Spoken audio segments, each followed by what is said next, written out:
Ceci est une émission payée par l'heure de la bonne nouvelle.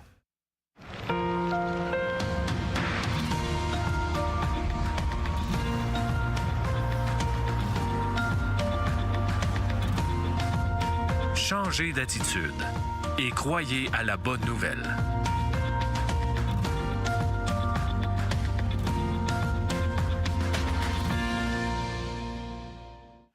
Bienvenue à l'heure de la bonne nouvelle. Bonjour François, bonjour Jeff. Pierre. Alors aujourd'hui, nous allons poursuivre cette aventure, c'est-à-dire la découverte de la bonne nouvelle à travers l'Évangile selon Marc. Et nous allons parler aujourd'hui d'une personne qui était vraiment mal en point, mais qui, fort heureusement pour elle, avait 4 bons amis. C'est important d'avoir des bons amis dans la vie. Hein?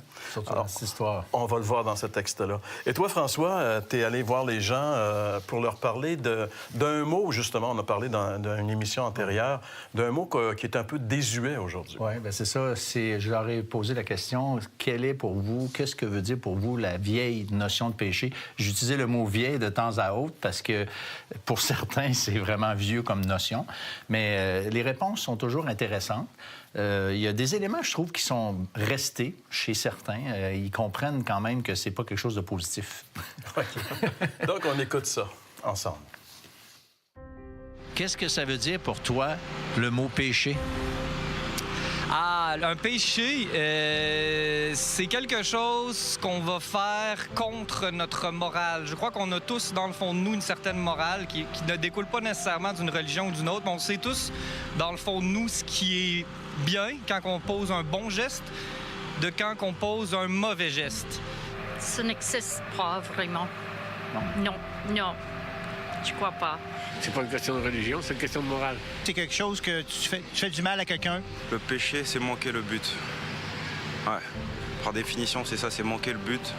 C'est passer à côté du plan initial de Dieu, c'est-à-dire demeurer dans sa présence et manquer sa volonté parfaite pour notre vie. Moi, je dis qu'on pêche à tous les jours, on n'a pas le choix. La vie est ainsi faite. Oui, malheureusement, comme le dernier intervenant l'a dit, la vie est ainsi faite. C'est notre nature qui est ainsi faite, qui fait qu'on pêche à tous les jours, n'est-ce pas, François? Ouais. Jésus a dit que c'est du cœur de l'homme que viennent les mauvaises pensées, les meurtres, les adultères, etc. Alors, on cherche souvent dans la société ailleurs. Jésus a dit, c'est du cœur de l'homme. Alors, c'est pas la société qui corrompt l'homme, c'est l'homme qui corrompt la société, contrairement à ce que certains philosophes ont déjà mentionné.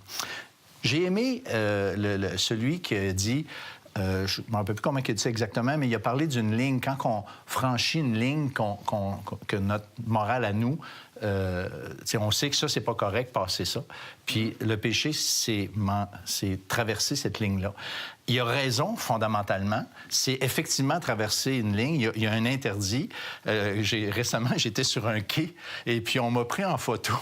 Et puis là, sur la photo, quand on m'a montré la photo, c'était marqué « Interdit de dépasser cette ligne-là », en gros, comme ça. Puis moi, je suis de l'autre côté, tu comprends? Alors, je venais de pécher. Je le savais même pas, mais je venais de pécher. Je venais de franchir une ligne qui était... Mais c'est pas moi qui ai décidé où était la ligne. Et le problème dans notre monde, c'est qu'on décide où est la ligne, alors que c'est pas à nous c'est pas nous qui a cette autorité-là.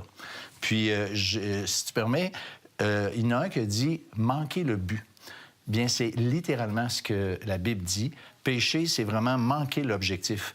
Dieu nous avait créés pour être en communion avec lui, et manquer l'objectif, c'est de faire quelque chose qui nous coupe et rompt cette communion. Et puis ça a été fait, malheureusement, dès le début de la création dans le Jardin d'Éden. Manquer le but aussi, ça a le sens de ne pas réussir notre vie, de ne pas réussir. Le but de l'existence, c'est d'être épanoui dans ce que le Seigneur veut pour nous. Mais si on n'a pas de communion avec lui, c'est sûr que notre passage sur la planète va n'avoir servi absolument rien. On va avoir manqué le but. C'est un peu ça, le péché aussi. Et Jean nous dit que le péché, c'est toute désobéissance au commandement, à la parole de Dieu. Ça, c'est une façon assez facile aussi de... Tu sais, je veux dire, si moi, par exemple, je vais plus que, admettons, 100 km sur l'autoroute, ça m'arrive jamais, là, mais admettons que je... Admettons que j'irais plus. Eh bien... Pas d'eau de mentir, en plus. Hein?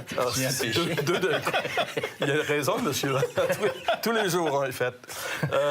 Non, mais écoutez, je vais changer de sujet. Je sens que plus je parle et plus je me calme. C'est ça, le pécheur. C'est ça. Alors, voilà. Je m'excuse. Mais tu as raison, qu'on soit religieux ou non, comme un rappelait, moralement, quand on sait qu'on n'atteint pas le but, on a manqué notre coup. C'est ça. Puis il y a le but de notre vie, puis il y a le but de notre existence. Les gens peuvent réussir leur vie, mais rater leur existence parce qu'on arrive tout un jour à la mort et la Bible est claire qu'il y a l'éternité après la mort. Alors, on peut avoir bien réussi notre vie jusqu'à la ligne du cimetière. Mais après, alors, la Bible nous enseigne, nous envoie un message clair pour qu'on puisse non seulement avoir une vie qui manque pas le but, mais que l'éternité soit aussi dans la même lignée de réussir notre existence. Et la bonne nouvelle, parce que là, on parle de l'Évangile selon Marc, la bonne nouvelle de Jésus. La bonne nouvelle, c'est que Jésus peut pardonner nos nombreux péchés. C'est ce qu'on va voir dans le texte au retour de la pause.